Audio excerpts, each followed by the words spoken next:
Welcome back to the AAA MF YouTube channel. The 4-litre GT3 RS from 2011-2012, in my opinion, is the best car in the world. Today, we're going to walk you around both cars.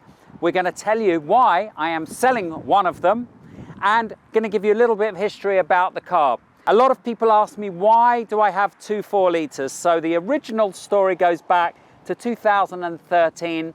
I wanted to own a black 4-litre, but only 200 out of 600 were black, and so it was much rarer, much harder to come by. And when I was looking for a car in Europe, I found a white one and I bought it immediately.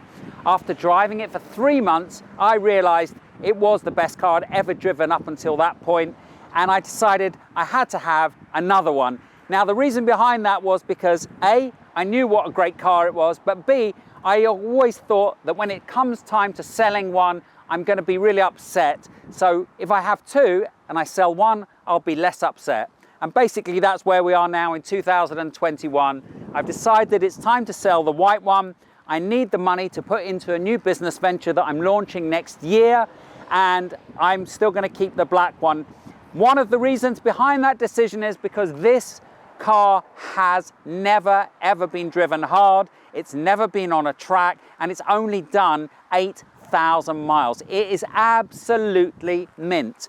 The black one I have taken on a track. I've taken it to Brands Hatch for a charity event. I've taken it to Goodwood, and wow, what an experience that was. But this white car is absolutely beautiful, and it does have the more comfortable seats. So what are the differences between the two cars? Apart from the fact that this is a 2011 car and that's a 2012 car, this one has bucket seats, which are actually more comfortable, I think, than the option in the black one, which came with the Carrera GT seats. So the Carrera GT seats are slightly narrower, so if you're a little bit overweight, you're not going to fit inside them. So what else is the difference? I think that's the only major difference in the two cars. They both got the PCCB ceramic brakes, which make the car a lot lighter. You have less brake dust, virtually no brake dust, and I think it's a really important option when you're buying one of these cars to have the lightest car available. Now remember that Porsche designed this to be really, really light and really fast. So the front bonnet is carbon. The front wings are carbon. The front has a sticker on it to reduce weight. Now this is something very interesting. It's actually lighter to paint carbon fiber than to actually put a lacquer over the carbon fiber. So the GT2 RS has exposed carbon with a lacquer on top of it. Let's talk about values for a moment. So out of the 600 production in the world, 29 were right-hand drive, 39 were PTS, paint to sample. JZM Porsche recently sold a Mexico blue right-hand drive paint to sample car for, it's rumored to be around £600,000.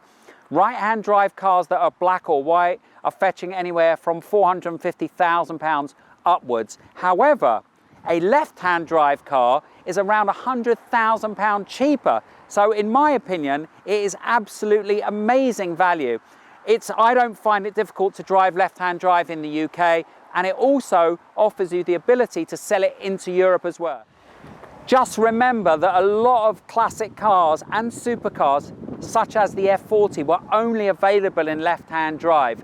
And I don't hear many people driving an F40 complaining about the fact that it's only left-hand drive. You soon get used to it. It's a slightly different driving style. Obviously, you can't overtake without being far back and seeing what's coming. But apart from that, I have no problem driving left-hand drive, and I've owned both of these cars now for 8 years, since 2013.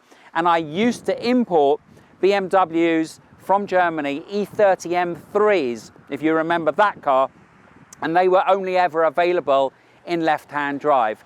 Ironically, 600 were made of those as well. The Sport Evolution, only 600 were made, and only 600 of these. So they're pretty rare. Personally, I think that they're going to continue going up in value because people are now buying them that are collectors and putting them away in their garage collections and not driving them. So these are going to get rarer and rarer to find. A lot of people say that the Carrera GT is the best Porsche they've ever made. Well, I'll answer that in two ways. I think the engine in the Carrera GT is one of the best engines ever made in any car, and the carbon tub is pretty special. However, to drive, this is easier to drive, and in my opinion, more rewarding 80% of the time. If you are a fantastic driver, i.e. a racing car driver, and you can push a Carrera GT, I think it would probably be as much fun. But not many people are experienced enough to really drive a Carrera GT hard. They actually did a GT3 RS 4 litre and a Carrera GT back to back on a TV series, and they concluded that they were both as good as each other.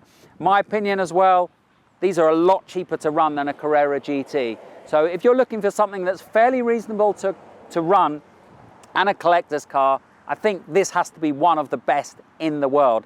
Why don't we take both of the cars out, drive them, see if there's any difference, and tell you what they're like to drive.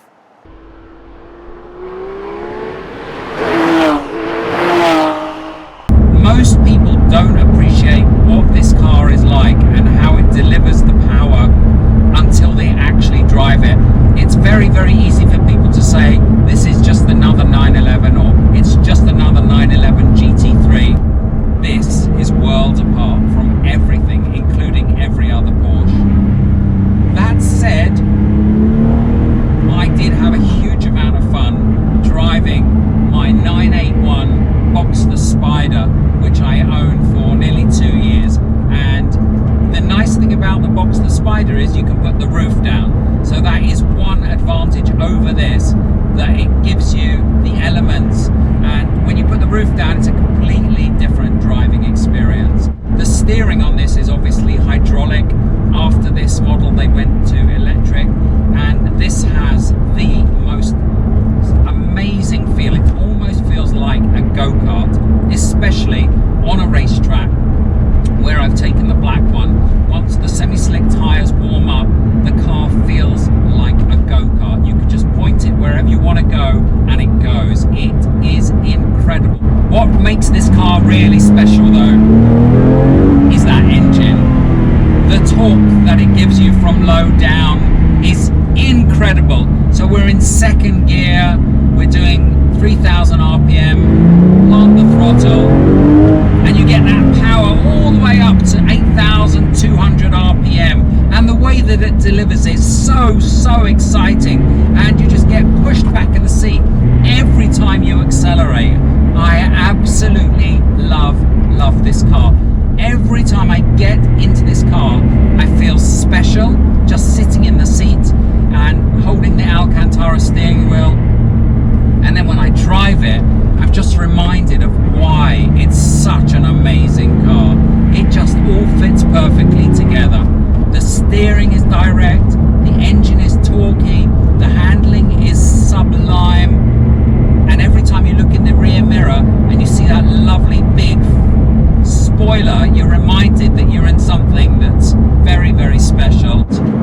Nothing comes close to the 4 litre. Nothing. This car is just amazing. I mean, the handling is unreal.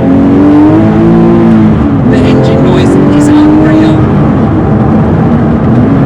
I love this car. I love it. I'm so glad I bought two, because I'd be really, really sad if I was selling this and I didn't have another one. Thank you for tuning in today and watching me take out both of these cars. I thought it was a great opportunity to get them together before this one sold. If you're thinking about buying this car, or you're looking at any other supercar, get in touch with Magnitude Finance. They finance cars anywhere from £25,000 and upwards, and it's really easy. If you go to their website or the link below, you can go onto the Magnitude Finance calculator and you can see very quickly how much your monthly payments will be. I hope that this goes to a person that enjoys it as much as I have over the last 8 years, and obviously a new car is going to be joining the channel very soon, so stay tuned.